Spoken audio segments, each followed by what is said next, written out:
Hello, and welcome to Berks Cooked.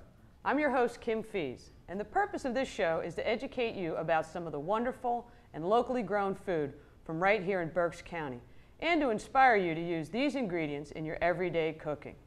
The focus of today's program is how to use locally raised lamb in some of the unique and simple recipes that anyone can make. And to show us some of those unique and simple recipes, we are joined by Chef Pierre Wiegand, the culinary arts instructor from the Berks Career and Technologies East Campus. Chef Pierre, welcome. Thank you. Thanks for joining us. Happy to be here. Chef, when people think about lamb, they think about Easter, they think about the leg of lamb, and something special for the occasion and the holiday gathering. Lamb's always something that the average individual really is afraid to attempt. Why is that?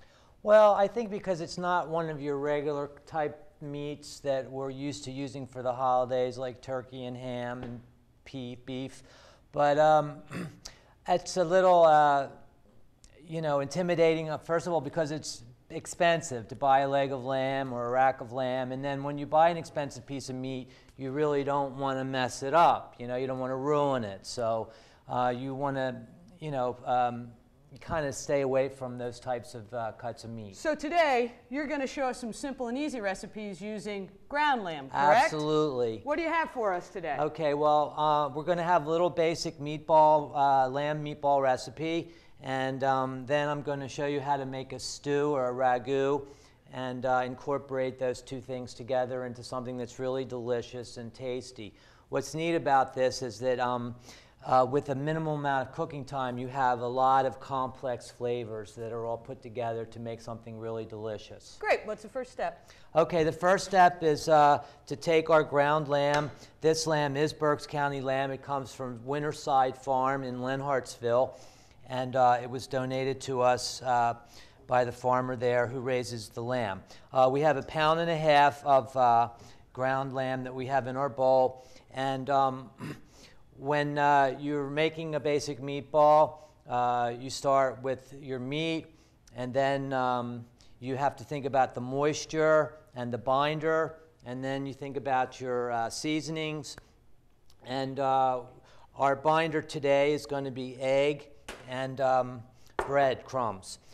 So I'm going to moisten my breadcrumbs first with a little bit of red wine.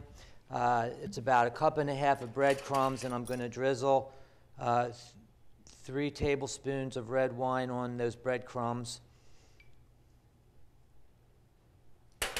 And that'll help give us a little moisture. You could use milk or chicken stock or even water if you wanted. So we're going to mix that up a little bit and just, okay. So the next thing I'm going to do are add my seasonings. I have chopped onion. I have garlic, chopped garlic. I have parsley. I have salt and pepper.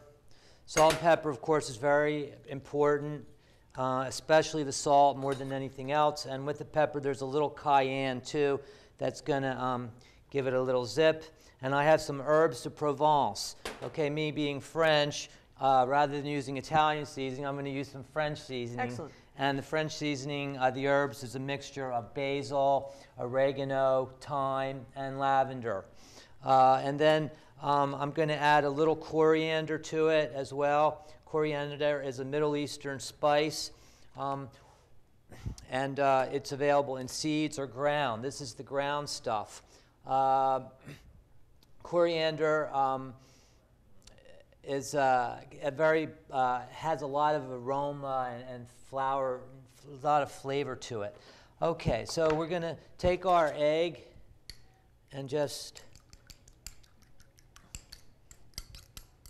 Now, while mix you're it up mixing a little that bit. up, what are some of the benefits of using lamb? Well, lamb is great because it's a little stronger meat in flavor, so a lot of other flavors hold up to it really well.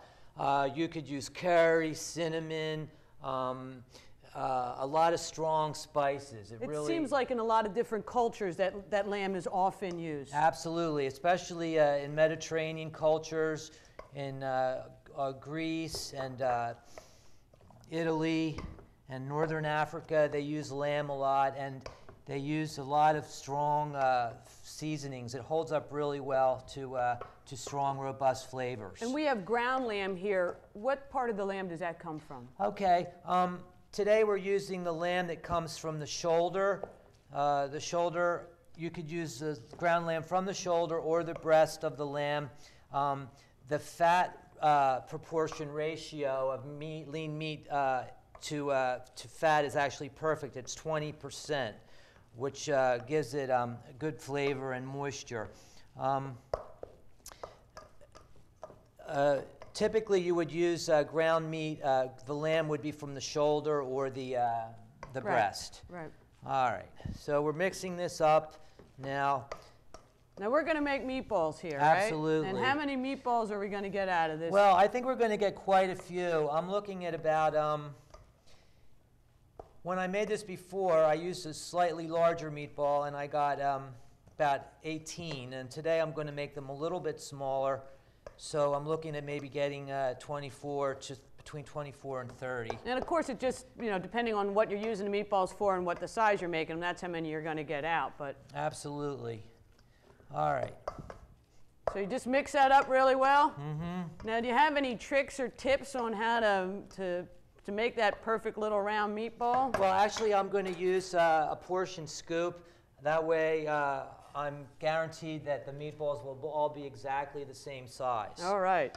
So that's our trick number one for the day? Now, the meatballs should feel a little sticky. If they're not sticky, then you know you don't have enough moisture. So I would add a little bit more wine maybe. And you don't have anything then to help bind it together, to keep them together if you don't have the moisture? Exactly. Then they tend to be on the dry side. Okay. All right. You could also use breadcrumbs if you wanted instead of the bread cube.